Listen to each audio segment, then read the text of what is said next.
Rate of tax, इसके लिए आज का ये सेशन है।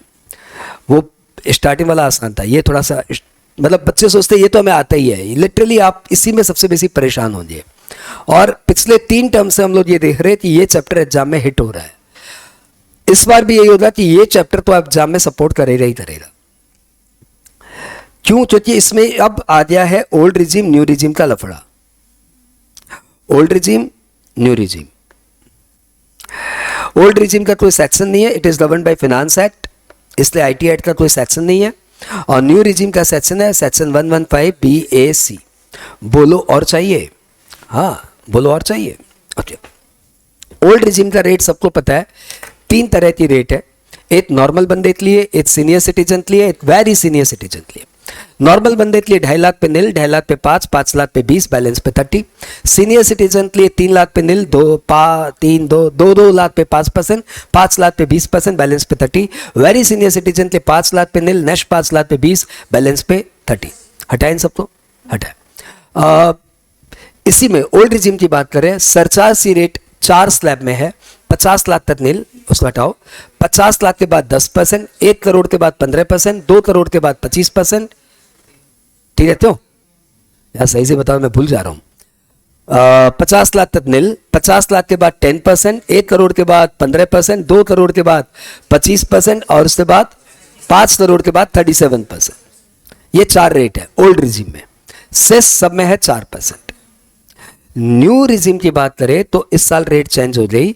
3 लाख पे नील, 3 लाख पे 5, नेक्स्ट 3 लाख पे 10, नेक्स्ट 3 लाख पे 15, नेक्स्ट 3 लाख पे 20 और उसके बाद जितना भी बचा उसको ऊपर सीधा 30%। यानी न्यू रिजीम में 25% बोल के कोई स्लैब नहीं है। 5, 10, 15, 20 और उसके बाद सीधा 30। न्यू रिजीम में सरचार्ज सी स्लैब 4 नहीं है, 3 है। क्या है? 50 लाख तक नील, उसको छोड़ो। 50 लाख के बाद 10%, 1 करोड़ के बाद 15%, या दादा रबड़ मत करो। 1 करोड़ के बाद 15%, 2 करोड़ के बाद 25% और उसके बाद 5 करोड़ के बाद भी 25%। यानी 37% वाला सरचार्ज स्लैब न्यू रिजीम से हटा दिया जाए। यहां तक क्लियर? कैपिटल गेन में आपका surcharge rate, capital gain and deductions, sorry capital gain and dividend, इन 2 पे आपकी मैक्सिमम रेट ऑफ सरचार्ज हो जाएगी कितना? 15%। इसमें आप 25 और 37 के स्लैब में नहीं जाएंगे। यानी कैपिटल गेन के कारण और डिविडेंड के कारण यदि आपकी इनकम 2 करोड़ के ऊपर जा रही है तो हम लोग बोलेंगे भाई कैपिटल गेन और डिविडेंड को हटाइए, अब बताइए इनकम कितनी है। तो सपोज अब मालूम पड़ा इनकम 2 करोड़ के अंदर है तो आपकी टोटल इनकम पे 15% ही सरचार्ज लगेगा। ठीक है ना? ये दोनों के कारण, मतलब इन दोनों पे 15% से ज्यादा नहीं लगेगा। और इन दोनों के कारण यदि इनकम 2 करोड़ के ऊपर चली रही है तो हटा के देखेंगे अब इनकम कितनी है। यदि अभी भी इनकम 2 करोड़ के अंदर ही है तो फिर सब में 15% ही लगेगा। ठीक है? एक बात छोटी सी पूछ लेता हूं।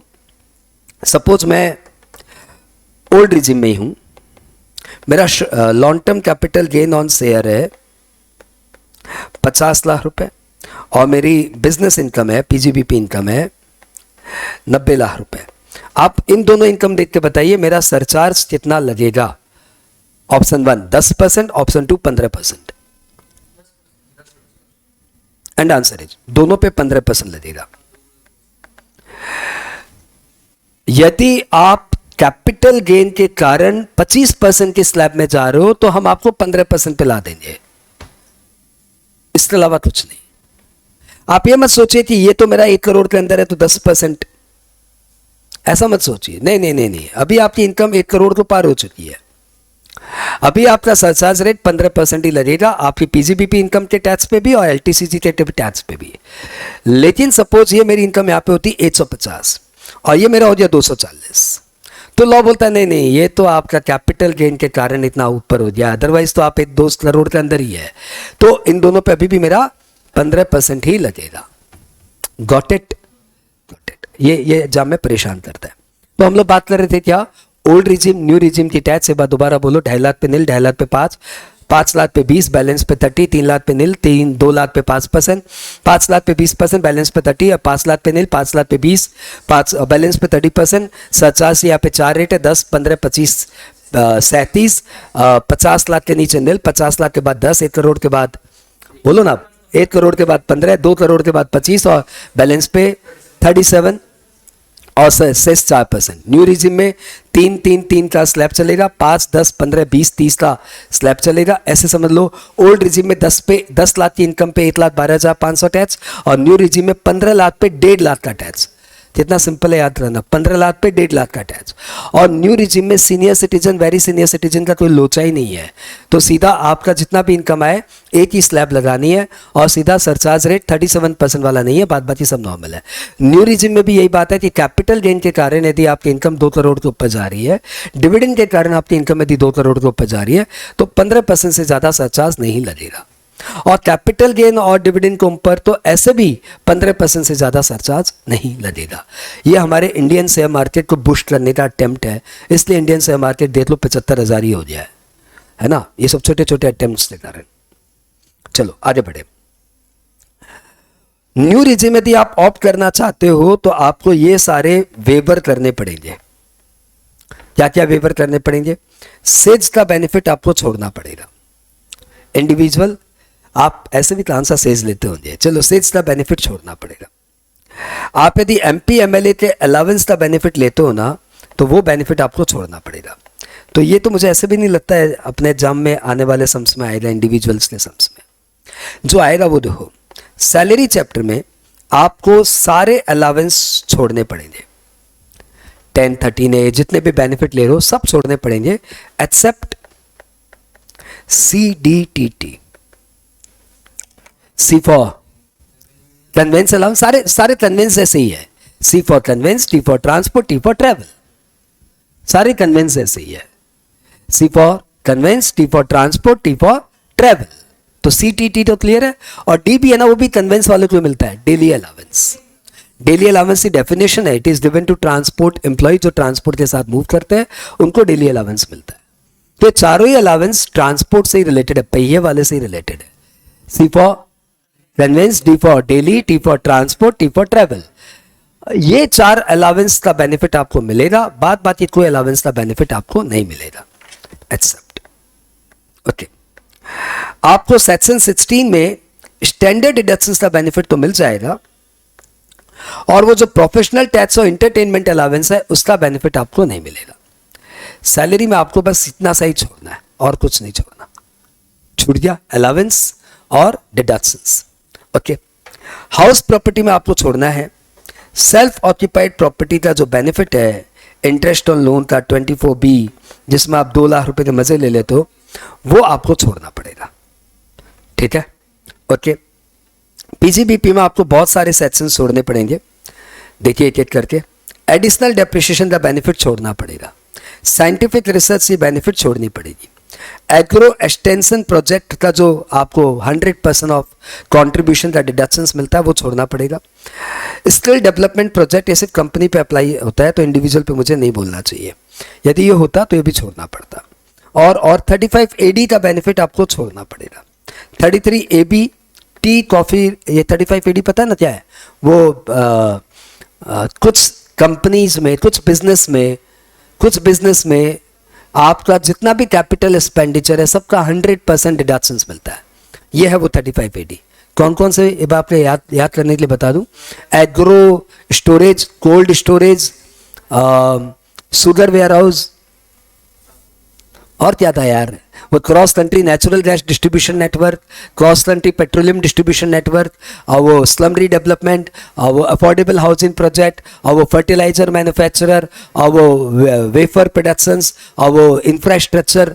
ये वाले बिजनेस में आपको जो 100% ऑफ कैपिटल एक्सपेंडिचर अलाउड होता था वो 35AD में आपको छोड़ना पड़ेगा। 33AB ये छोड़ना पड़ेगा। ये tea board, coffee board, rubber board के स्कीम के अनुसार जो आप नबार्ड में पैसे डालते थे उसका 50% डिडक्शंस मिलता था, वो यहाँ पे छोड़ना पड़ेगा। और 33ABA में ministry of petroleum and natural gas की स्कीम के अनुसार जो आप स्टेट बैंक ऑफ इंडिया के पास कुछ पैसे डिपॉजिट करते हो उसका आपको 20% डिडक्शंस मिलता है, 20% ऑफ प्रॉफिट का डिडक्शंस मिलता है, वो आपको यहाँ पे छोड़ना पड़ेगा।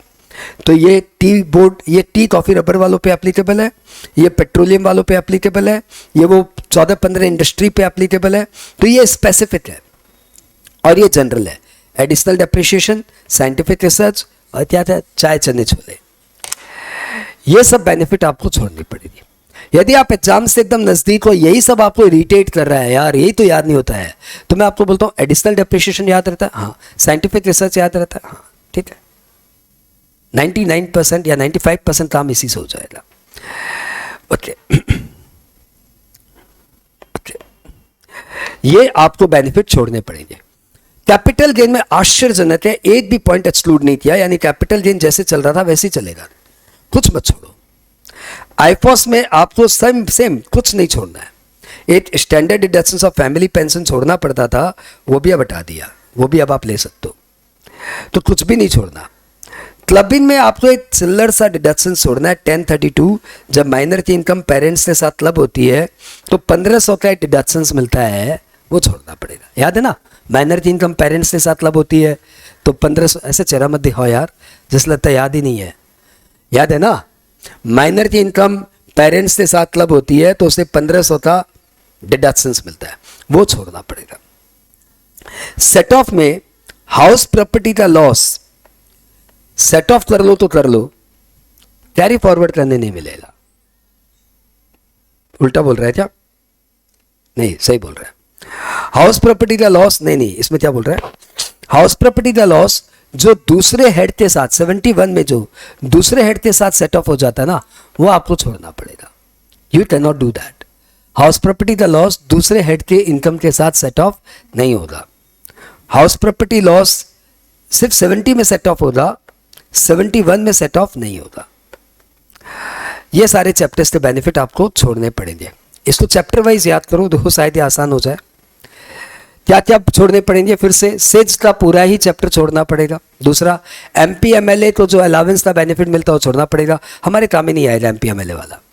सैलरी में आपको 2 चीजें छोड़नी पड़ेगी। सैलरी बड़ा चैप्टर है, परक्विजिट है और रिटायरमेंट बेनिफिट है, उसमें कुछ नहीं छोड़ना।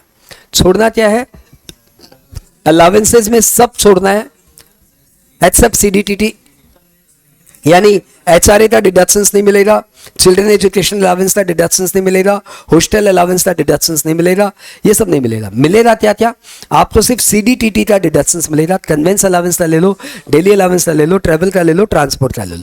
ट्रांसपोर्ट तो ऐसे भी हैंडीकैप वालों को मिलता है, अपने को मिलता भी नहीं है। चलो, और डिडक्शंस में आपको स्टैंडर्ड डिडक्शंस तो मिलेगा, लेकिन बाकी 2 पी टैक्स और एंटरटेनमेंट अलावेंस नहीं मिलेगा। हाउस प्रॉपर्टी में आपको 24B का बेनिफिट नहीं मिलेगा, और पीजीबीपी में आपको एडिशनल डेप्रिसिएशन नहीं मिलेगा, मोस्ट इंपॉर्टेंटली साइंटिफिक रिसर्च नहीं मिलेगा, मोस्ट इंपॉर्टेंटली।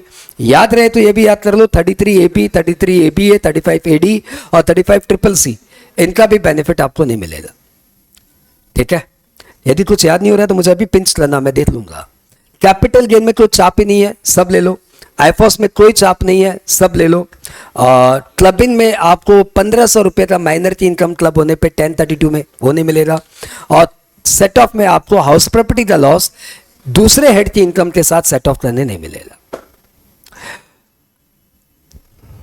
और इसमें कुछ नहीं। डिडक्शन चैप्टर में आओ, डिडक्शन चैप्टर में आपको कोई डिडक्शन नहीं मिलेगा, बट बात यहां से कोई डिडक्शन नहीं मिलेगा, एटीसी कुछ भी नहीं मिलेगा।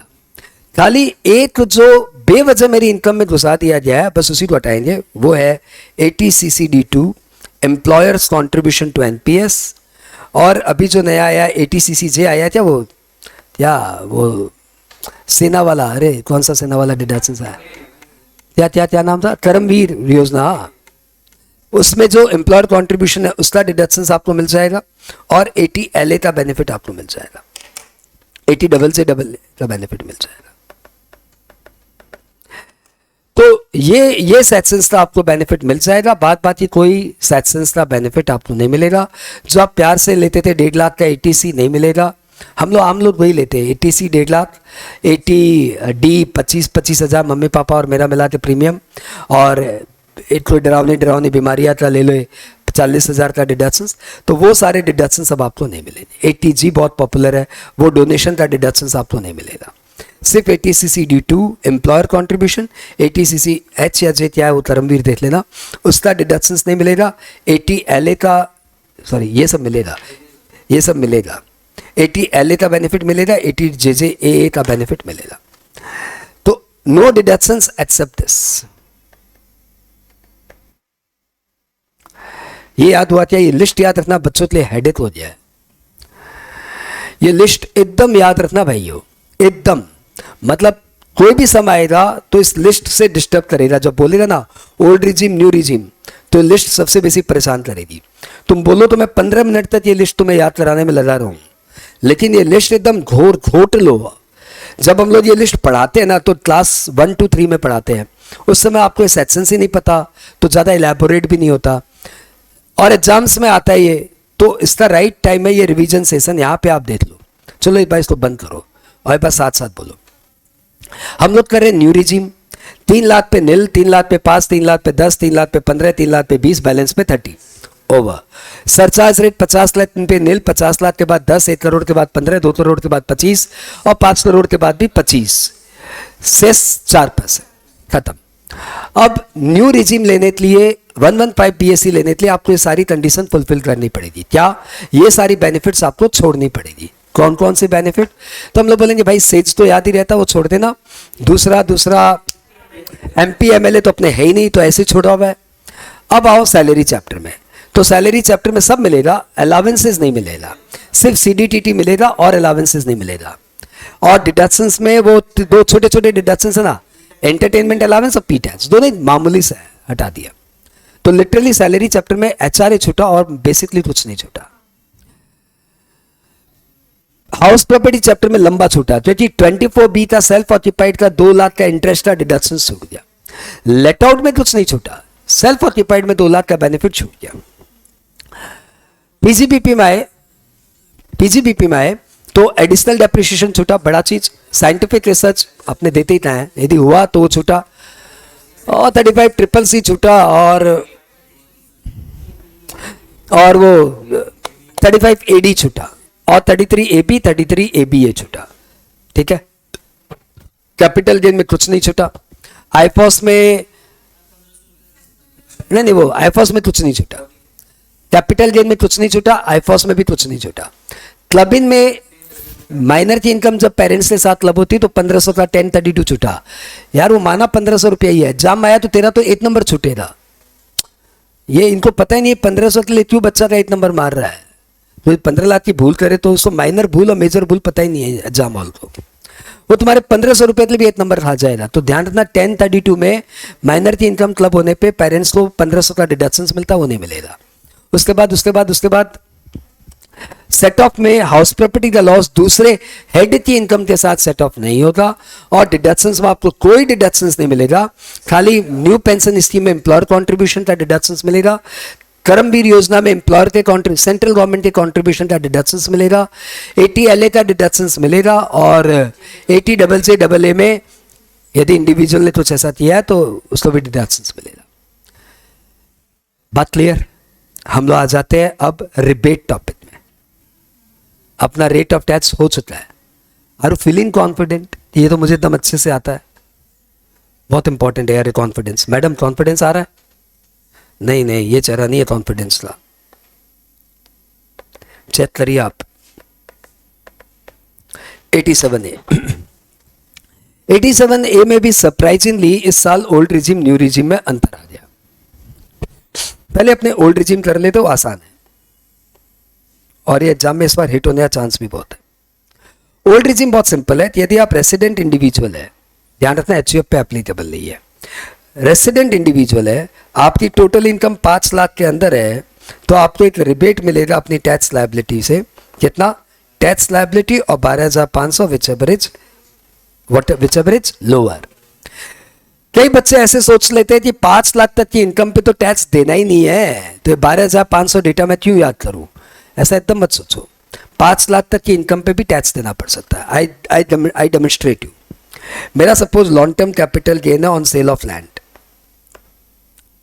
और मेरा इस साल सिर्फ 4 लाख का यही इनकम है, सिर्फ 4 लाख का यही इनकम है, और मेरी कोई इनकम ही नहीं है, तो मेरा टैक्स कैसे निकलेगा? 4 लाख की इनकम है मुंद्रा जी, 2.5 लाख पे तो आपको ऐसे भी टैक्स नहीं देना, एग्जम्प्टेड से नहीं, और 1.5 लाख की आपकी इनकम बची। लॉन्ग टर्म कैपिटल गेन पे 20% टैक्स लगता है, 30,000 आपका टैक्स हो गया। इसमें मुझे 12,500 का रिबेट मिलेगा, और मेरी इनकम टैक्सेबल हो जाएगी। मेरी इनकम सिर्फ 4 लाख थी फिर भी टैक्स हो गई। तो प्लीज ऐसा मत सोचो कि 5 लाख तक की इनकम पे नो टैक्स। 5 लाख तक की इनकम पे भी टैक्स लग सकता है। बस इतना सा बात है कि जिनकी इनकम 5 लाख तक की है उनको 12,500 का एक रिबेट मिल जाता है। ठीक है, आगे बढ़े। हम लोग बात कर रहे हैं कि ओल्ड रिजीम में यदि आप रेसिडेंट इंडिविजुअल है, आपकी इनकम 5 लाख तक है तो आपको 12,500 का रिबेट है और कुछ नहीं। अब समझो मेरी इनकम 5,10,000 है, मैं एक नॉर्मल बंदा हूं और मेरी सैलरी इनकम है 5,10,000 रुपए। तो लॉ बोलेगा आपका टैक्स लगेगा 2.5 लाख पे निल और बचे हुए 2.5 लाख पे 5%, 12,500, और बचे हुए 10,000 पे 20%, 2,000, और मुंद्रा जी आपको 14,500 का टैक्स देना पड़ेगा प्लस सेस। मैं बोलूंगा यार 10,000 ही तो एक्स्ट्रा कमाया है, 10,000 के ऊपर तुम इतना बड़ा टैक्स क्यों ले रहा है? बोलता है यही नियम है, आपको देना पड़ेगा, कोई सुनवाई नहीं है। ये क्या है? Old regime. बात क्लियर? न्यू रिजिम में इस साल अमेंडमेंट आया, उन्होंने बोला यदि आप रेसिडेंट इंडिविजुअल है तो आपको रिबेट मिलेगा। यदि आपकी टोटल इनकम 7 लाख के अंदर है तो आपको रिबेट मिलेगा। कितना अमाउंट ध्यान नहीं आ रहा है यार, एनीवन जिसको अमाउंट ध्यान आ रहा? 7,500? नहीं यार ये तो नहीं था। हाँ 25 था क्या? तो एक बार 25 लिख देते हैं। तो आपको 25,000 तक का रिबेट मिलेगा। यदि तुम्हारी भी हालत मेरी जैसे हो जाए, याद नहीं आ रहा हो, तो ऐसे देख लेना। 7 लाख पे नॉर्मल टैक्स कितना होता है? 3 लाख पे निल, 3 लाख पे 5% 15,000, और नेक्स्ट 1 लाख पे 10%।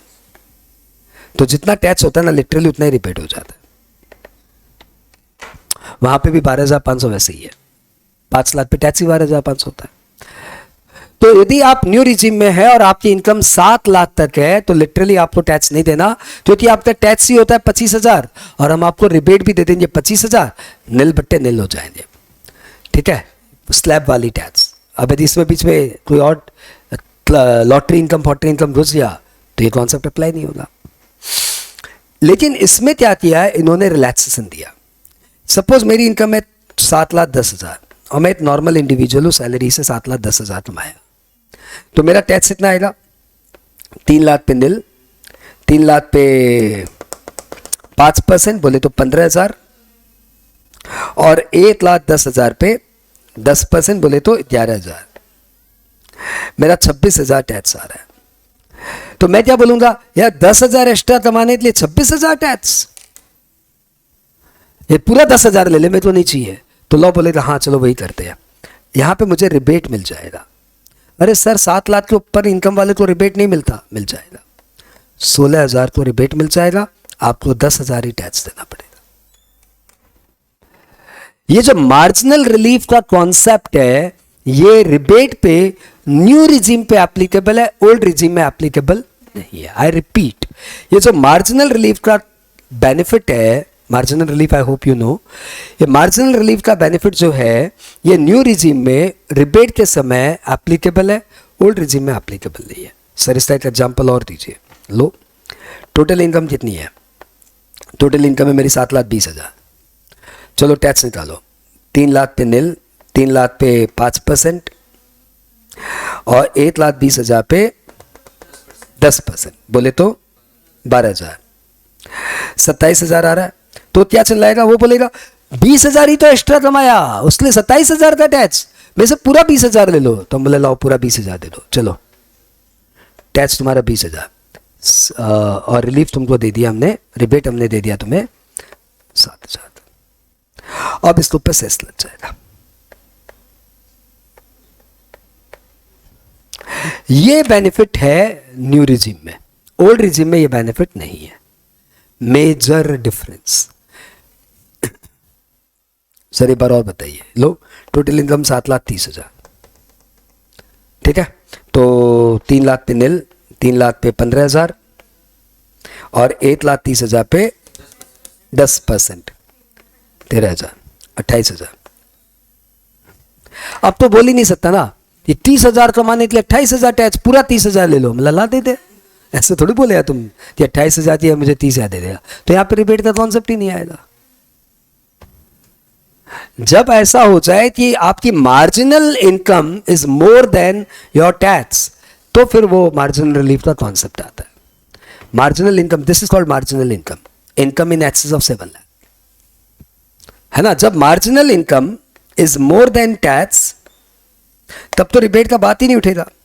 और जब marginal income is less than tax, tax is more, तो हम लोग बोलेंगे भैया रिबेट ले ले. एक और ले लो, 7,25,000. उस लड़कियां चेहरे में जब तक सुकून नहीं आ रहा ना, तब तक मैं आपको पढ़ाना पड़ रहा है. मैडम सुकून लाइए चेहरे पे. 3 लाख पे नील, 3 लाख पे 5%, 15,000. 1,25,000 पे 10%, 12,500, 27,500. तो आप क्या बोलेंगे, 25,000 कमाने पे 27,500 का टैक्स, पूरा 25,000 ले लो. तो बोले लाओ दो 25,000 तो दो. और क्या बोलेगा, अब झमेला करने से क्या फायदा. ये लो रिपीट.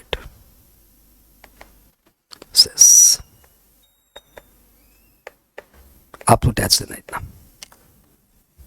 हाँ चलो, ये हो गया हमारा क्या, ये हो गया हमारा रिबेट कॉन्सेप्ट.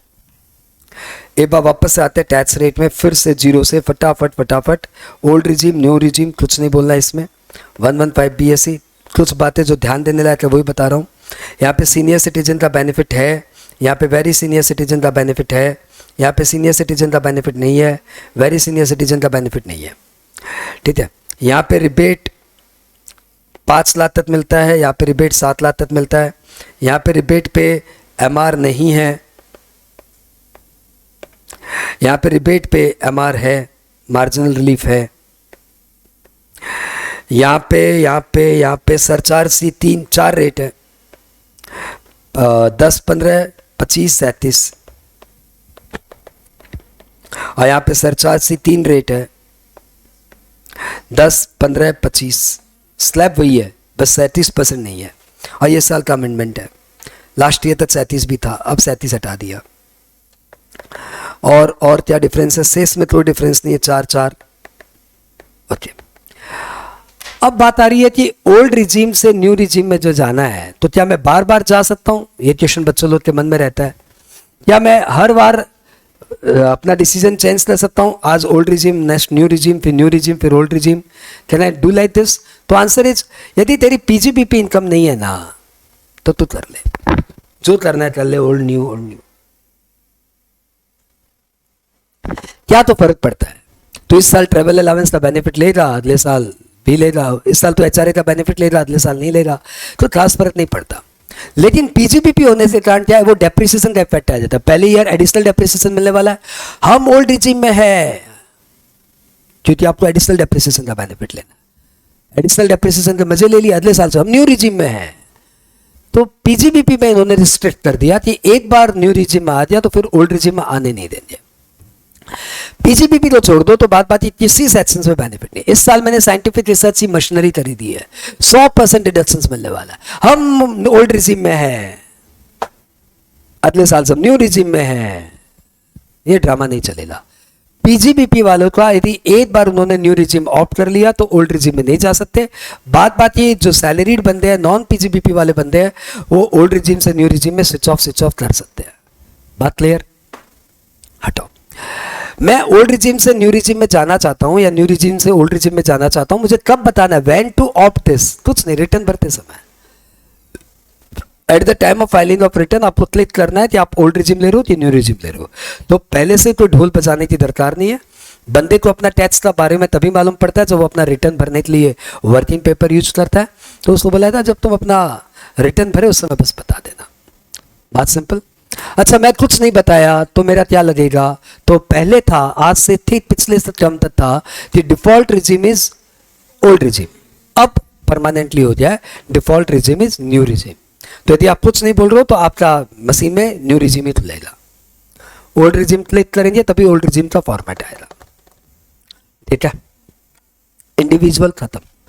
किसी को पॉज लेना है, एक बार इनका पॉज ले लेना.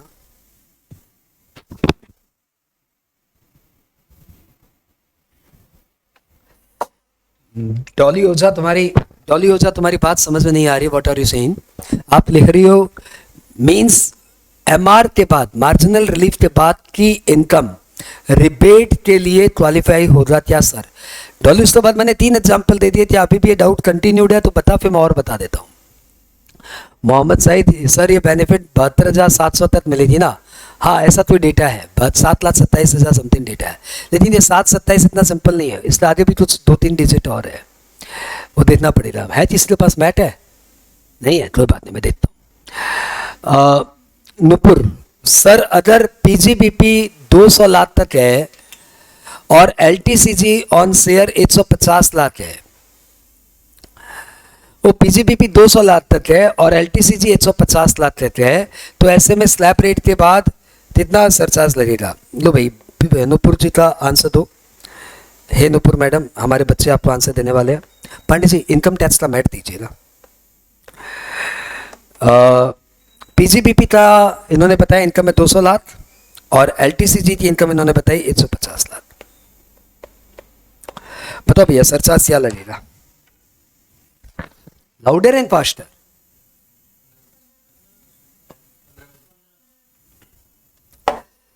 भाई एलटीसीजी के कारण आपका सरचार्ज रेट 15 के ऊपर नहीं जाएगा। एक बार एलटीसीजी को हटाओ, तो क्या आपकी इनकम 2 करोड़ के ऊपर है? नहीं, तो आपका सरचार्ज रेट 15 ही है।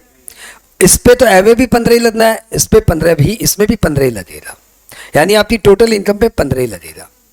और नुपुर से ये बात मैं और आपको बता दूं, यदि आपकी पीजीबीपी इनकम 300 लाख हो जाती है, एलटीसीजी 150 हो जाती, डिविडेंड 40 हो जाता, तो हे पैसे वाले इंसान आपका इसके ऊपर लगेगा 25% और इन दोनों पे लगेगा 15%। 15%। और ये एक बच्चे का डाउट आया कि सर वो 7 लाख वाला जो डेटा था वो एग्जैक्ट बताइए ना कितने रुपए तक मिलेगा। तो यार ऐसे रुपए वाली बात मत पूछ लिया करो यार। वैसे मैंने उसका कोड बनाया था याद कराने के लिए, लेकिन अभी ऑडिट के इतने डेटा भीतर आ गए ना, ये 2 डेटा बाहर चले गए। तो चलो कोई बात नहीं, 2 मिनट टाइम दो, बताते हैं।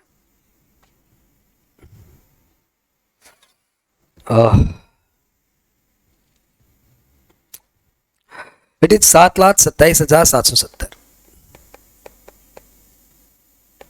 यहां तक आपको रिबेट का एमआर चेक करना है, उसके बाद आपको चेक नहीं करना, ठीक है? तो भैया ऐसे 7,7,7,7,7 लिख दो, ऐसे जितने 7 लिखना लिख दो। हाँ फिर ध्यान रखना इनकम टैक्स में राउंडेड ऑफ हो जाता है, तो लास्ट में तो 0 बैठाना ही पड़ेगा, ठीक है? और मेरा डेट ऑफ बर्थ है 27, तो बस इसको यूज कर लेना, 7/27/7/7/0, ठीक है?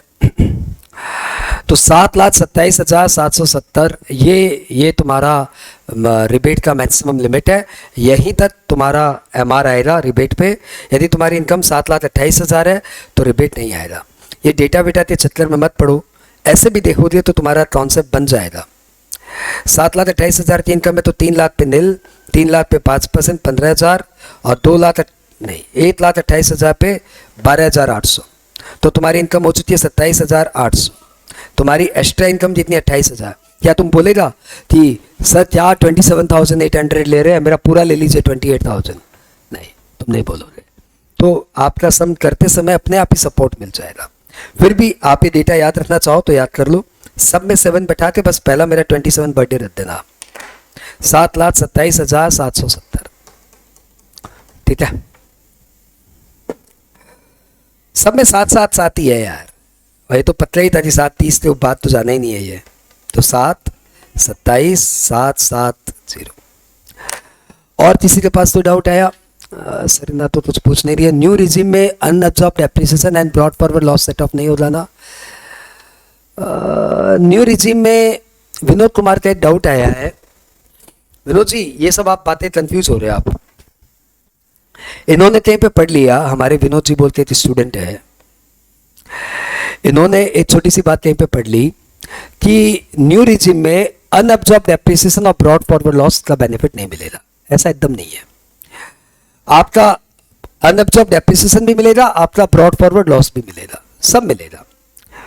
लेकिन न्यू रिजिम बनाते समय निर्मला जी ने कहा, क्या कहा कि यदि जो जो डिडक्शंस मैं आपको देने के लिए मना कर दी हूं, 10AA, 1032 वो 1500 वाला, 10(7) वो HP वाला, MPMLA वाला, 10(14) 1013A वो सैलरी के अलावेंसेज वाला, और 24B इंटरेस्ट ऑन लोन वाला, और 35 साइंटिफिक रिसर्च वाला, 35CCC, 33AB, ये सब के कारण यदि आपके पास्ट ईयर में इन सब के कारण लॉसेज आया था, if the losses in the past years arose due to these sections, then that particular loss cannot be carried forward. Vinod ji, exam में लाइन कोई काम की नहीं है, इसलिए आप इस बात को एकदम इग्नोर मार दीजिए, इसलिए भी ये बात हम क्लास में बोलते ही नहीं है। अब मैट में तो यार सब देना पड़ता है, क्योंकि मैट कई बार स्टूडेंट्स से फ्रेंड्स भी यूज कर लेते हैं अपने प्रोफेशनल वर्क के लिए, इसलिए मैट में दिया हुआ है। लेकिन ये कोई काम का नहीं है कि पास्ट ईयर में लॉस क्या कारण से हुआ वो ढूंढिए। यदि पास्ट ईयर में लॉस इन रीजन से कारण हुआ तो टू द एक्सटेंट जितना इस रीजन के कारण लॉस हुआ वो लॉस कैरी फॉरवर्ड नहीं होगा। अरे कहां पास्ट ईयर का डेटा दे रहा है एग्जाम में?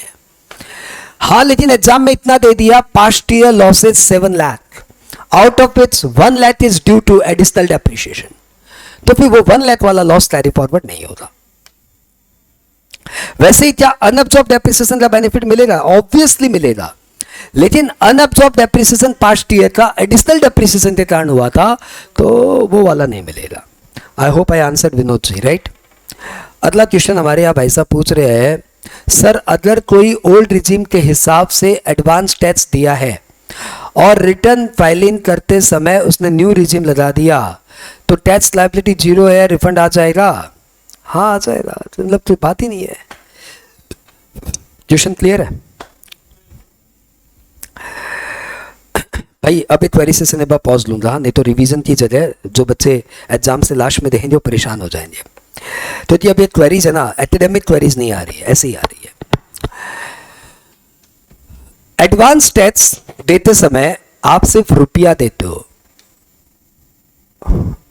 उस समय आप ये नहीं बताते मैं ओल्ड रिज्यूम हूँ न्यू रिज्यूम, आप बोलते हो भैया ये मेरा 10,000 रुपये एडवांस टैक्स, ये मेरा 40,000 रुपये एडवांस टैक्स, ये मेरा 50,000 रुपये एडवांस टैक्स। तो एडवांस टैक्स देते समय न तो आप रिटर्न भरते हो, न आप अपनी इनकम बताते हो, और न ही आप अपना रिज्यूम बताते हो।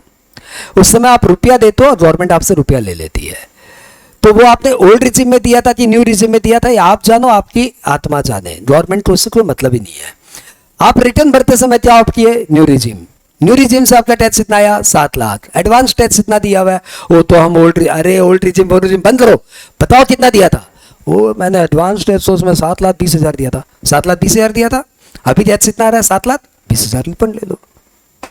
तो तुम एडवांस टैक्स क्या सोच के दिया था वो तुमको किसी को बताने की दरकार नहीं है, तुम बताओगे भी तब भी कोई नहीं सुनेगा। कितना दिया था advance tax, that is the only matter. Kartik I answered you, नहीं Kirtikant I answered you, okay okay. हम लोग आ गए, अब है एचयूएफ का टैक्स रेट।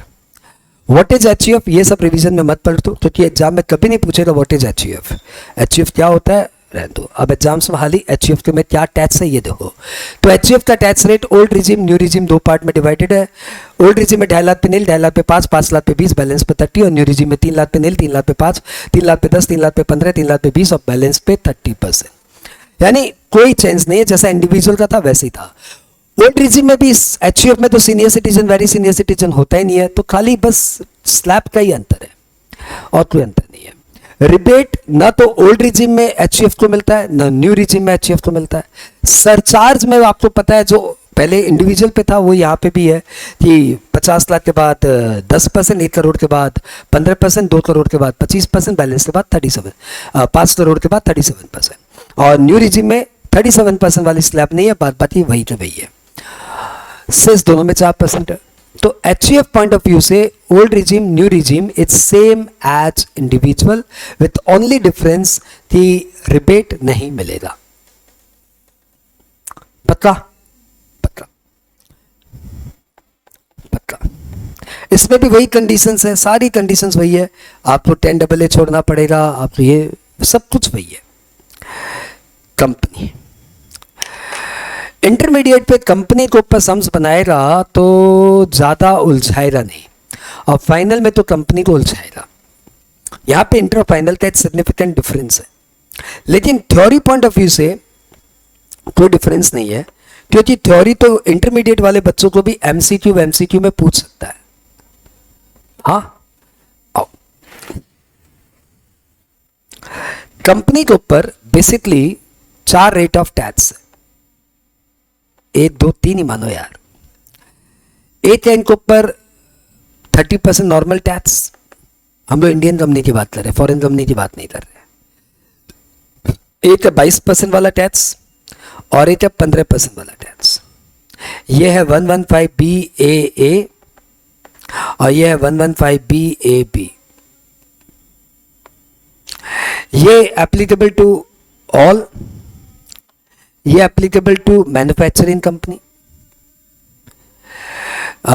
जो एक पीरियड के बाद, शायद वो पीरियड 2019 है, 2019 के बाद जिन्होंने अपना फॉर्मेशन किया है उनके ऊपर ये 115 BAB अप्लाई होता है और 115 BAA सब कंपनी पे अप्लाई होता है, चाहे वो मैन्युफैक्चरिंग कंपनी हो या नॉन मैन्युफैक्चरिंग कंपनी हो, कोई फर्क नहीं पड़ता। ये सिर्फ मैन्युफैक्चरिंग कंपनी पे लगता है। इसमें बहुत तामझाम है, इसमें 15% में, बेब में बहुत तामझाम है। बेब में ये पूछते हैं कि मैन्युफैक्चरिंग कंपनी है, हाँ, कई ओल्ड कंपनी को रिकंस्ट्रक्ट करके तो नहीं बनाया है, पूछते हैं। कहीं ओल्ड मशीनरी 20% से ज़्यादा तो नहीं है, पूछते हैं। कहीं पुरानी बिल्डिंग, होटल के ऊपर तो बिल्डिंग नहीं बना दिया, फैक्ट्री नहीं खोल दिया, या कन्वेंशन सेंटर के ऊपर तो अपना बिल्डिंग नहीं कर दिया। ये सब करेंगे तो आपको ऊपर 115 BAB नहीं लगेगा। आपका मैन्युफैक्चर कंपनी बन जानी चाहिए 2019 में, कमर्शियल प्रोडक्शन कमेंस हो जाना चाहिए, उसका भी कट ऑफ डेट है 2019 का ही कट ऑफ डेट है, तो आज उसका कोई रेलिवेंस नहीं है। आपका होटल या कन्वेंशन सेंटर की बिल्डिंग नहीं होनी चाहिए, आपका 20% से ज़्यादा सेकेंड हैंड मशीनरी नहीं होनी चाहिए, और you must be manufacturing company. ये सब क्लॉजेज है। यहाँ पे कोई कंडीशंस ही नहीं है। आपका टैक्स लगेगा 30%, बात खत्म। 22% और 15% में कंडीशंस है। क्या? ये सब बेनिफिट छोड़ो। कौन कौन से बेनिफिट छोड़ो? तो सेल्स की बेनिफिट छोड़ो। कंपनी तो एमएलए बन नहीं सकता, तो 10(7) की बात ही नहीं आएगी। कंपनी की तो सैलरी इनकम होती नहीं है, तो अलावेंसेज और स्टैंडर्ड डिडक्शन की बात ही नहीं आएगी। कंपनी को तो सेल्फ ऑक्यूपाइड बेनिफिट मिलता ही नहीं है, तो 20 हाउस प्रॉपर्टी की भी बात नहीं आएगी। तो salary out, house property out, no change. Capital gain में तो ऐसे भी कोई चेंज नहीं था, आईफॉस में तो ऐसे भी कोई चेंज नहीं था। यानी 5 हेड में से कंपनी में 4 हेड में तो कोई चाप ही नहीं है। सिर्फ कंपनी को बेब या 22% क्लेम करने के लिए पीजीबीपी टॉपिक में ये सारी बेनिफिट छोड़नी पड़ेगी। कौन कौन सी? वही एडिशनल डेप्रिसिएशन, वही साइंटिफिक रिसर्च, वही 33AB, वही 33APA, कोई चेंज नहीं है, सब कुछ सेम। और वही 35AD, ये सारे बेनिफिट्स आपको छोड़ने पड़ेंगे। ये था पीजीबीपी। और उसके बाद डिडक्शंस में आपको भी कोई, अच्छा इसमें एक और हो जाए ना, 35CCC एग्रो एक्सटेंशन और 35CCD स्किल डेवलपमेंट प्रोजेक्ट, ये कंपनी पे एप्लीकेबल है। तो ये बेनिफिट्स आपको छोड़नी पड़ेगी। I hope additional depreciation, scientific research तो याद हो गया, तो आपको बस यही सेक्शंस याद करने हैं।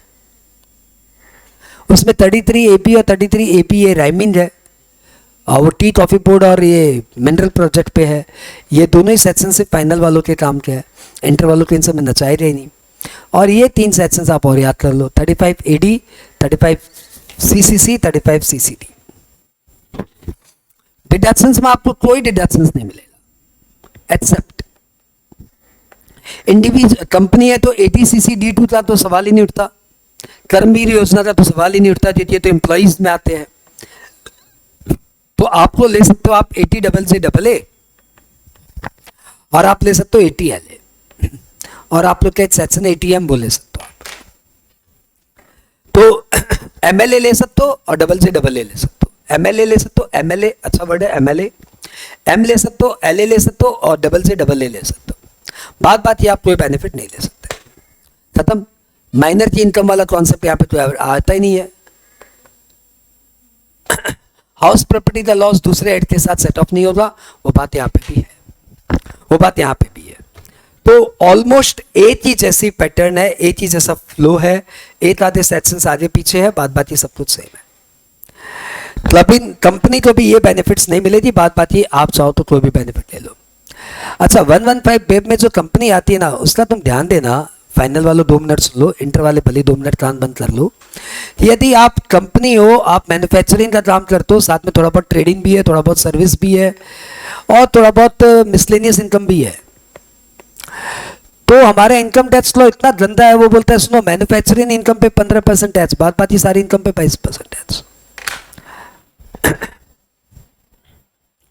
और एलटीसीजी पे वो 15% एलटीसीजी पे जो 10-20 लगता वो लगेगा, short term capital gain on share पे जो 15 लगता वो लगेगा, लॉटरी पे जो 30 लगता वो लगेगा। यानी स्पेसिफिक रेट ऑफ टैक्स में कोई चेंज नहीं है, खाली मैन्युफैक्चरिंग पे 15 और बात बाकी इनकम पे 22। कंपनी की सरचार्ज, अपने अभी इंडियन कंपनी की बात कर रहे हैं, तो कंपनी पे सरचार्ज है कितना याद नहीं आ रहा है यार, कंपनी पे सरचार्ज याद नहीं आ रहा है यार, नहीं कब 7 और कब 12 है।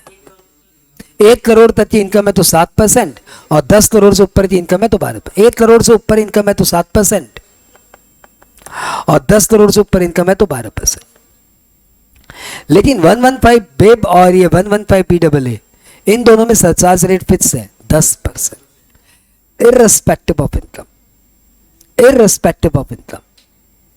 आपकी जो भी इनकम हो 10% है, तो हमारी तो इनकम ही 10 लाख है, तब भी सरचार्ज लगेगा 10%। किसमें? न्यू रिजीम में 115 PAA और 115 BAB में cess 4%।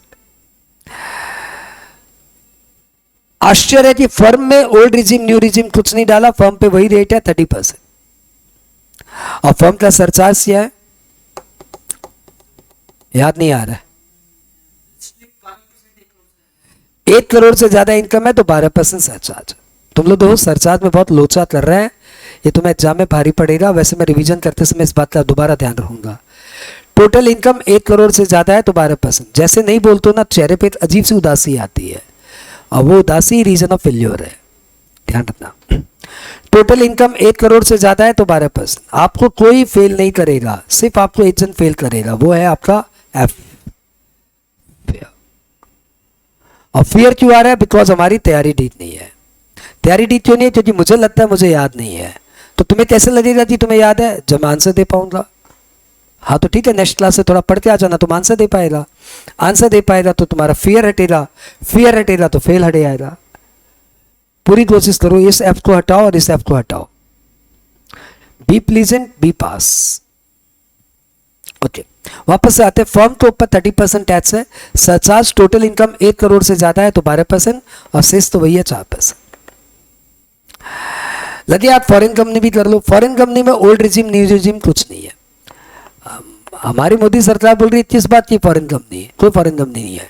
Make in India, India में आओ, इंडियन कंपनी खोलो और यहीं पे बनाओ। और फॉरेन से बनाओगे तो जाओ 40% टैक्स। सरचार्ज रेट 1 करोड़ से ज्यादा है तो 2% और 10 करोड़ से ज्यादा है तो 5%। Surcharge 4%, cess 4%। इसमें न्यू रिजीम का तो लफ्ज ही नहीं है। तो ये दो ऐसे है, firm and foreign company, firm includes LLP, जिसमें न्यू रिजीम का कोई रिलैक्सेशन नहीं है। बात क्लियर? कोऑपरेटिव सोसाइटी, इसमें new regime is as good as 115 BAB, as good as 115 BAB। इनके लिए कोई न्यू रिजीम है नहीं, इनके लिए बस एक न्यू रिजीम लाया है, वो मैन्युफैक्चरिंग कोऑपरेटिव सोसाइटी को दिया है और वो सेम एज 115 BAB है, 15% टैक्स वाला। इसके अलावा रेट ऑफ टैक्स में अपने को कुछ बातें नहीं करनी। एक बार रेट ऑफ टैक्स 7 मिनट में बोल रहा हूं, इस बार तो प्लीज साथ साथ बोलना। साथ साथ बोल लोगे ना तो कॉन्फिडेंस 7वें आसमान पे होगा। तो बोला सर, पी लीजिए आप अपना जो भी पीते हो।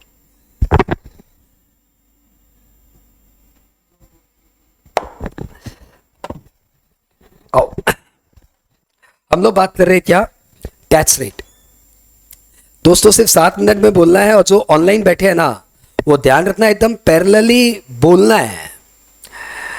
तुम बोलो तो मैं धीरे बोलूं, लेकिन बोलना तुम्हें साथ साथ है। ऑब्जेक्ट ये नहीं है कि मुझे रिवाइंड करना है, ऑब्जेक्ट ये है मुझे कॉन्फिडेंस बूस्ट करना है। तुम्हारी प्रॉब्लम तुम भी जानते हो right now, revision is not a major problem, वो तो तुम घर पे बैठ के कर लेते हैं। Why you join this session, कि सर हमें कुछ प्रॉब्लम है जिसलिए आपके साथ रहना है। तो प्रॉब्लम तुम्हें भी पता है क्या, कॉन्फिडेंस की प्रॉब्लम है। साथ में रह, साथ साथ बोल, और जैसे तुम एक बार पूरा बोल लिया ना, बस उसके बाद तेरी प्रॉब्लम रिजॉल्व है। चलो टैक्स रेट की बात करें, थोड़ा स्लो हूं तो सबसे पहले बात करते हैं टैक्स रेट ऑफ इंडिविजुअल। अभी हम लोग बात कर रहे हैं ओल्ड रिजीम की। ऐसे आप शीशे के सामने खड़े होकर भी बोलने की ट्राई किया करो। ओल्ड रिजीम में टैक्स रेट है 2.5 लाख पे नील, 2.5 लाख पे 5 लाख पे 20, बैलेंस पे 30। लेकिन यदि आप सीनियर सिटीजन है तो 3 लाख पे नील, 2 लाख पे 5%, 5 लाख पे 20%, बैलेंस पे 30%। और आप वेरी सीनियर सिटीजन हो, यानी आप रेसिडेंट इंडिविजुअल हो, आपकी उम्र 80 साल या उससे ज्यादा है, तो आपकी टैक्स रेट हो जाएगी 5 लाख पे नील, 5 लाख पे 20, बैलेंस पे 30। यहां पे पॉज मारता हूं। आप सीनियर सिटीजन कब होंगे या वेरी सीनियर सिटीजन कब होंगे, आपके इस साल में डेट ऑफ बर्थ कभी भी, इस साल में आपने कभी भी 60 साल या 80 साल की उम्र अटेन कर ली तो you will be the senior citizen.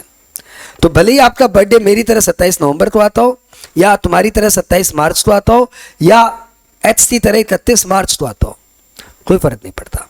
यदि आप एच हो और इस 31 मार्च को आपने अपना 60 साल टच कर लिया, मतलब 60 ईयर्स कंप्लीटेड, टच मतलब 60वां लग गया नहीं, 60 कंप्लीट हो गया, तो भैया आप सीनियर सिटीजन इस साल 23-24 ईयर के लिए माने जाओगे।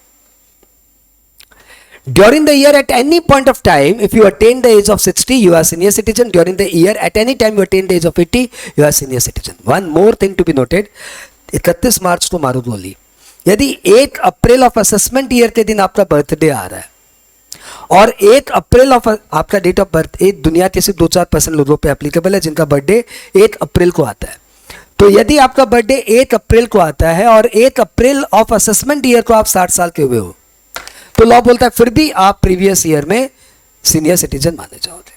आप सर हमारा बर्थडे 2 अप्रैल को आता है, बात यहां से 2 अप्रैल की तो बात ही नहीं हो रही है, 1 अप्रैल की बात हो रही है। 1 अप्रैल ऑफ असेसमेंट ईयर को यदि तुम्हारा उम्र 60 साल कंप्लीट हो गया है तो you are senior citizen for the previous year. Law का इसके पीछे रैशनैलिटी है कि 1 अप्रैल के दिन उसका 60 कंप्लीट होकर 61वां शुरू हो गया है। 60 कंप्लीट तो उसका 31 मार्च की रात के 12 बजे हो गया था, इसलिए लॉ ने 1 अप्रैल वाले को स्पेशली सर्कुलर देकर रिलैक्स किया। ठीक है, और आश्चर्यजनक बात है, इतना क्रिटिकल केस, इतना क्रूशियल केस इंस्टीट्यूट पूछ चुका है एग्जाम में। ठीक है, हटाओ, सीए इंस्टीट्यूट ने पूछा था ये। तो हम लोग बात करें, यदि आप ओल्ड रिजीम में हो, आप सीनियर सिटीजन हो, तो 5 लाख पे नील, 5 लाख पे 20, बैलेंस पे 30। ओल्ड रिजीम में सरचार्ज की 4 रेट है, 50 लाख तक नो सरचार्ज, 1 करोड़ के बाद, 1 करोड़ के बाद, 1 करोड़ के बाद 10%, 2 करोड़ के बाद गलत हो रहा है, 50 लाख के बाद 10%, 1 करोड़ के बाद 15%, 2 करोड़ के बाद 25% और 5 करोड़ के बाद 37%, मतलब till 2 crore you are liable to pay 15%। हटा, इसमें dividend, long term capital gain, short term capital gain on shares, इनको ऊपर सरचार्ज रेट 15% से ज्यादा नहीं होगी, सेस हमेशा 4% लगेगा। रिबेट, यदि आप रेसिडेंट इंडिविजुअल है, RI, रिबेट की मैंने स्पेलिंग चेंज की थी पढ़ाने के लिए बच्चों को, मैंने बोला था बेटा राइबेट अपना लिखना शुरू करो, it is applicable to resident individual. Resident individual के लिए यदि टोटल इनकम 5 लाख तक है तो सचा तो रिबेट मिलेगा आपको 12,500 तक का। ठीक है, और ओल्ड रिजीम में रिबेट पे MR कॉन्सेप्ट नहीं है। Old regime over. New regime, new regime for individual and HUF is section 115 BAC, applicable to individual and HUF। यदि आप ये सारे बेनिफिट्स छोड़ते हो तो हम आपकी एक स्पेशल रेट ऑफ टैक्स बताएंगे। कौन कौन से बेनिफिट छोड़ना है, तो 10AA of says, 10(7) MP MLA का कोई अलावेंस मिलता है वो, और इसके अलावा सैलरी में आपको कोई अलावेंस का बेनिफिट नहीं मिलेगा except conveyance, daily allowance, travel allowance, transport allowance. And section 16 में 16(2) का एंटरटेनमेंट अलावेंस और 16(3) का प्रोफेशनल टैक्स का बेनिफिट। हाउस प्रॉपर्टी में सेल्फ ऑक्यूपाइड हाउस प्रॉपर्टी का बेनिफिट आपको छोड़ना पड़ेगा। उसके बाद पीजीबीपी में आपको additional depreciation, scientific research, 33 AB tea coffee rubber board, 33 ABA ministry of petroleum and natural gas वाला बिजनेस, 35 एडी वो 16-17 जो स्पेसिफिक बिजनेस थे जहाँ पे कैपिटल एक्सपेंडिचर का 100% डिडक्शंस मिलता था वो, और 35 सीसीसी एग्रो एक्सटेंशन प्रोजेक्ट में जो आपने कंट्रीब्यूशन देने पे 100% डिडक्शंस मिलता है वो आपको छोड़ना पड़ेगा। कैपिटल गेन में कुछ नहीं छोड़ना, आईफॉस में कुछ नहीं छोड़ना।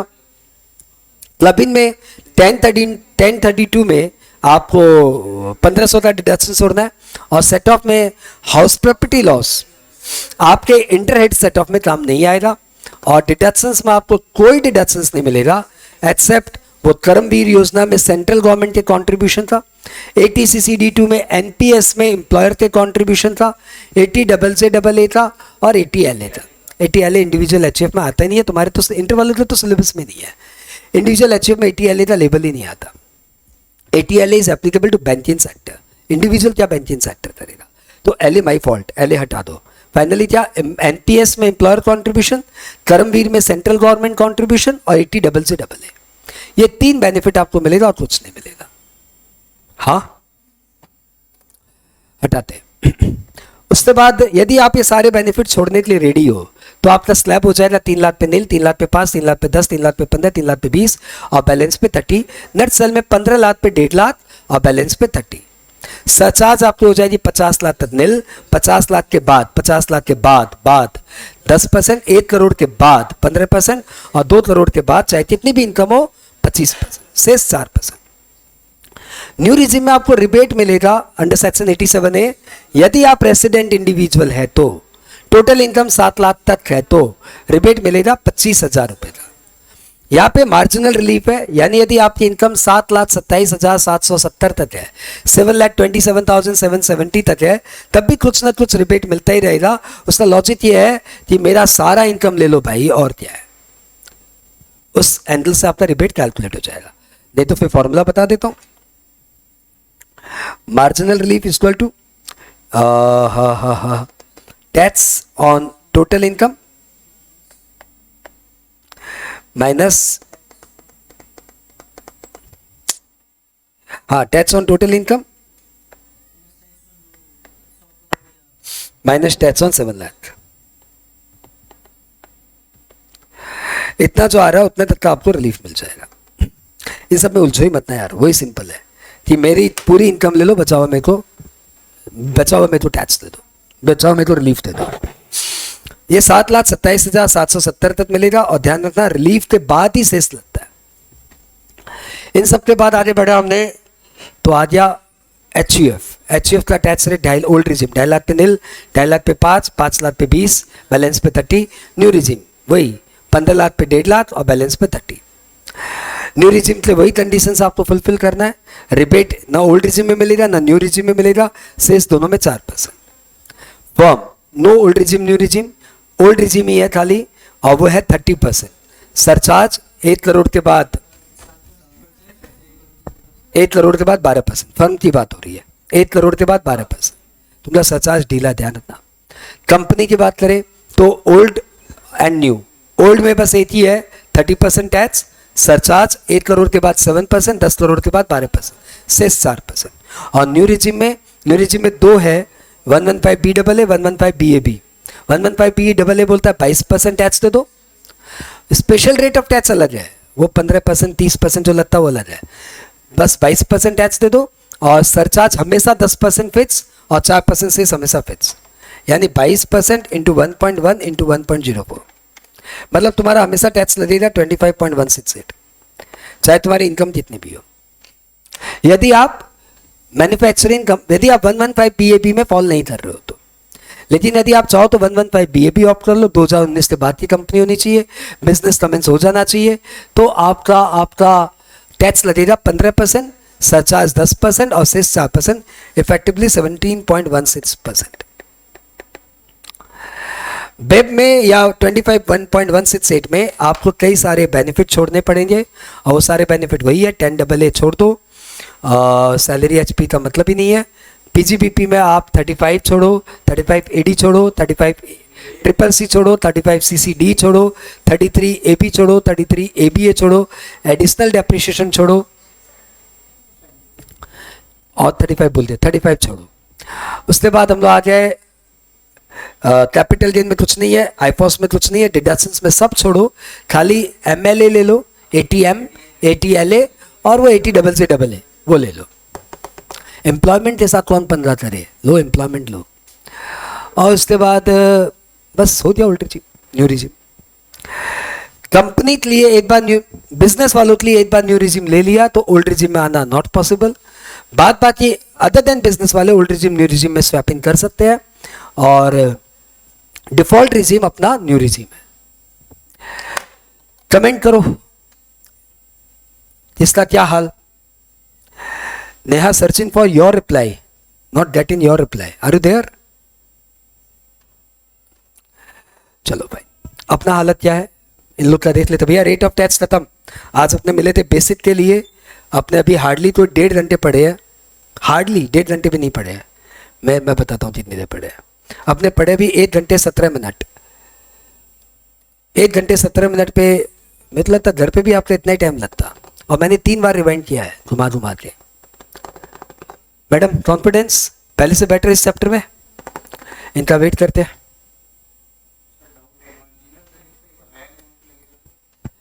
कौन सा बता रहे बता? अच्छा वो ला रहे, वो चैप्टर भी कर रहा है नहीं। ओके नया कॉन्फिडेंस क्लियर तो तुझे सब था, तू पहले से सब चैंपियन है, तेरा अभी कॉन्फिडेंस कैसा गेन हो रहा है ये बता। आओ एक और कॉन्सेप्ट इसमें रह गया, आपने वो कर लेते हैं, वो है प्योर मार्जिनल रिलीफ का। मार्जिनल रिलीफ का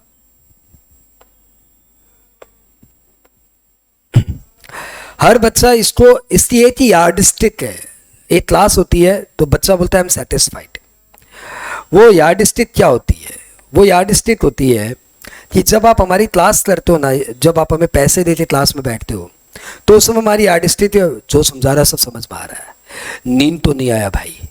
तो ये 2 यार्डस्टिक के बाद बच्चा बाहर जाता है, बोलता है मेरे को तो मजा आया, पैसा वसूल, जो पढ़ाया समझ में आया और नींद नहीं आया। लेकिन एग्जाम्स के बाजू में जो क्लास हो रही है ना, जो भी क्लास हो रही हो XYZ PQR, उसका एक ही यार्डस्टिक है, ये चैप्टर में मेरा कॉन्फिडेंस है बॉस, कुछ भी पूछ ले। क्योंकि यहाँ पे हम लोग करते अपनी दुकानदारी, पढ़ाते अच्छा है ताकि वो जाके दूसरों को रेफर करे, और यहाँ पे हमारा एक ही ऑब्जेक्ट है, तुम पास हो जा। इसलिए क्लास हम लोग ओपन फॉर ऑल रखते हैं, बस जो भी हो या सब पास हो जाए ना, भगवान करे सब बच्चे पास हो जाए, मेरी दुआ से या किसी की भी दुआ से सब बच्चे पास हो जाए। और ये हमारी दुकानदारी, अच्छा पढ़ाना है, अच्छे से समझाना है, उसको नींद नहीं आनी चाहिए, तो गाने गाते हैं, नाचते हैं, हंसाते हैं, हंसते हैं, कुछ भी करते हैं, लेकिन उसका क्लास कंटिन्यू कराते हैं, क्योंकि हमें पता है जिंदा रहा तो पढ़ लेगा। तो उसने यहाँ पे जिंदा रखना भी हमारी क्राइटेरिया है और समझाना भी हमारे थे। यहाँ पे हमारी एक ही क्राइटेरिया है, उसका कॉन्फिडेंस चढ़ाना। तो नेहा प्लीज बी स्पेसिफिक, ये कॉन्फिडेंस चढ़ा कि नहीं चढ़ा, 7वें आसमान पे होना चाहिए देवी, खाली गेनिंग से नहीं होगा। टॉपिक पे आते हैं, मार्जिनल रिलीफ। ऐसा होता ना कि इसमें कुछ भी पूछ ले बॉस, ये तो इतना हो गया, ऐसा होना चाहिए। Neha check it, marginal relief की बात करें। एक SSC, उसका नाम है अग्रवाल जी, ठीक है। उनकी टोटल इनकम आ गई है 1 करोड़ नहीं 50 लाख ही रहते हैं, 51 लाख। ये बोल रहे भैया मेरा टैक्स बता दो। एग्जैक्टली वही कॉन्सेप्ट आ रहा है जो पहले बोला था। तो हमने बोला लो भैया टैक्स ले लो, 51 लाख।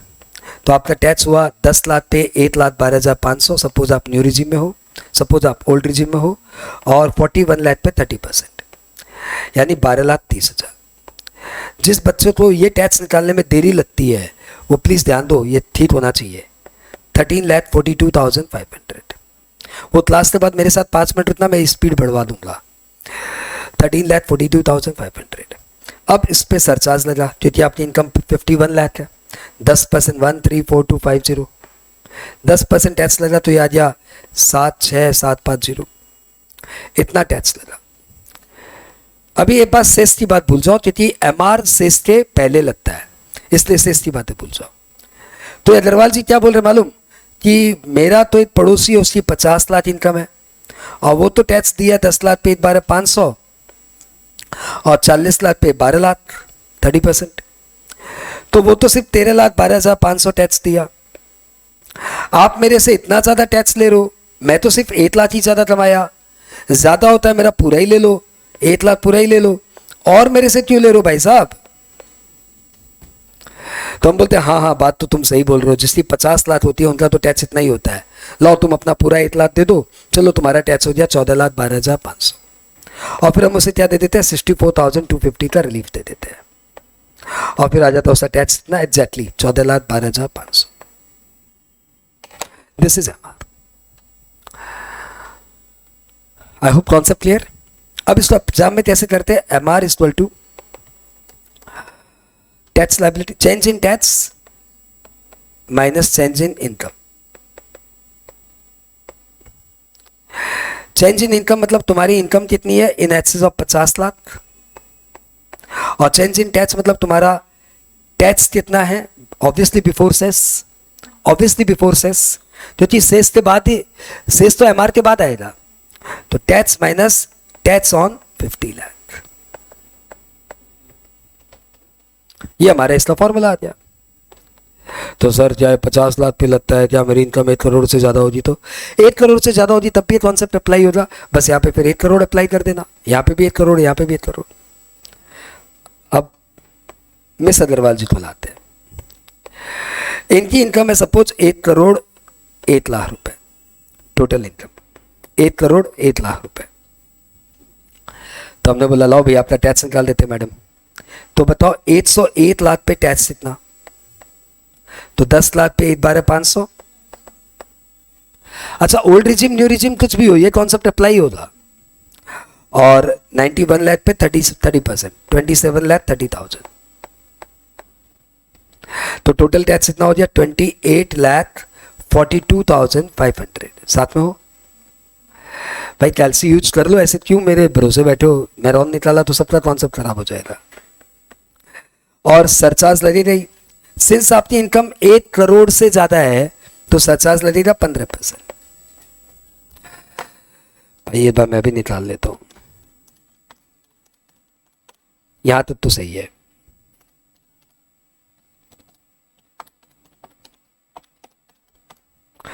$4,26,375, ये जोड़ के आपका टैक्स आ गया 3268875, यहां तक टैक्स आ गया। तो ये अग्रवाल जी क्या बोलेंगे, ये अग्रवाल जी बोलेंगे भाई मेरा तो एक फ्रेंड है जिसकी इनकम 1 करोड़ है, और वो तो टैक्स देता है 10 लाख पे 1,12,500 और 90 लाख पे 30%, 28 लाख 12,500, और उसके ऊपर तो गवर्नमेंट सरचार्ज सिर्फ 10% लेती है, और उसके ऊपर तो गवर्नमेंट सरचार्ज सिर्फ 10% लेती है। कितना आया, 28 लाख 12,500 इंटू 1.1, फिर 30,93,750, और आप में से ले रहे हो 32,68,875। अरे दादा ये पूरा 1 करोड़ से मैंने कितना ज्यादा कमाया, 1 लाख ही तो ज्यादा कमाया, ये पूरा 1 लाख रुपया ले लो यार, क्या जान मारोगे मेरी, 31,93,750 ले लो, और क्या है। तो हमने बोला हाँ भाई बात तो आप सही बोल रहे हो, एक काम करो 31,93,750 दे दो, हाँ हम आपको रिबेट दे देते हैं 31,7525, ये हमने आपको रिबेट दे दिया, लेकिन सेस अभी हम और लेंगे आपसे 4%।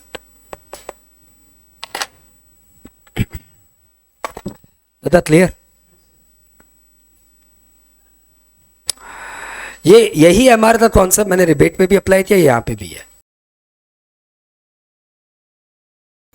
अब 115 पीएससी पे कंपोजिशन नया नया बनाया है, शायद तुम लोग ने नहीं सुना अभी तक, इसलिए सुनाते। धुन बड़ी प्यारी है, आज से बहुत वर्षों पहले गाना आया था, पता नहीं क्यों अभी नहीं बजता, मैंने इन दिनों में बजते भी नहीं देखा। धुन बड़ी प्यारी, पहले धुन सुनो, धुन भी बड़ा रिफ्रेशिंग है।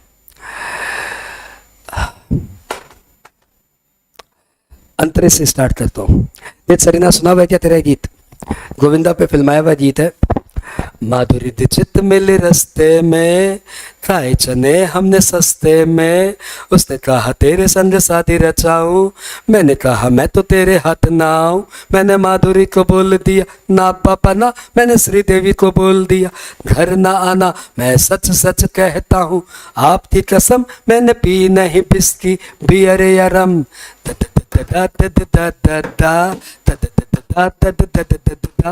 इसमें इमेजिन कर गोविंदा डांस कर रहा तो क्या मजा आया होगा। 115 PS सुनाता हूँ, 3 पे टैक्स बढ़ाता हूँ, 15 लाख पे 1.5 लाख लगे, 25% रेट नहीं लगे, सरचार्ज 10 15 25 37% हट गया जी। सेज वाला 10 AA ना लो, एडिशनल डेप्री क्लेम न करो, 33 AP भूल जाना, 33 AP ये ना लगाना, साइंटिफिक रिसर्च क्लेम न करो, एग्री एक्सटेंशन मत ही करो, 35 AD भूल जाओ, सेल्फ ऑक्यूपाइड भूल जाओ, सारे अलावेंस टैक्सेबल, बस CDTT as usual, CDTT as usual, standard deduction मिलेगा चाहे सैलरी या पेंशन होगा, डिडक्शन तुमको नहीं मिलेगा, 80JJAA मिलेगा, 80CC H होना चाहिए, 80CC H2 ले लो, 80CCD2 ले लो, डिफॉल्ट रिजाइम ये होगा, HP लॉस सेट ऑफ नहीं होगा। उसके बाद बात ये एज यूजुअल। ठीक, काम क्या है, लेना पड़ेगा तुम्हें, लेकिन इतनी जल्दी रिवीजन 115 BSc थोड़ी होता है। घड़ी तो हो 30 सेकंड, यदि तुम्हें गाना याद नहीं भी हो रहा है तो इतना फास्ट रिवीजन कैसे हो सकता है? देखो इतना फास्ट रिवीजन है। 115 BSc सुनाता हूँ, 3 पे टैक्स बढ़ाता हूँ, 15 लाख पे 1.5 लाख लगे, 25% रेट नहीं लगे, 5 10 15 20 है, फिर 30 है, 25% रेट नहीं लगे, है ना। सरचार्ज 10 15 25 37% हट गया जी। सेज वाला 10 AA ना लो, एडिशनल डेप्री क्लेम न करो, 33 AP भूल जाना, 33 AP ये ना लगाना, साइंटिफिक रिसर्च क्लेम ना करो, एग्री एक्सटेंशन मत ही करो, 35 AD भूल जाओ, सेल्फ ऑक्यूपाइड भूल जाओ, सारे allowance taxable, CDTT as usual, standard deduction मिलेगा चाहे सैलरी या पेंशन होगा, डिडक्शन तुमको नहीं मिलेगा, 80JJAA मिलेगा, 80CC 80CCH2 ले लो, 80CCD ले लो, डिफॉल्ट रिजाइम ये होगा, HP लॉस सेट ऑफ नहीं होता। Hardly 8 minute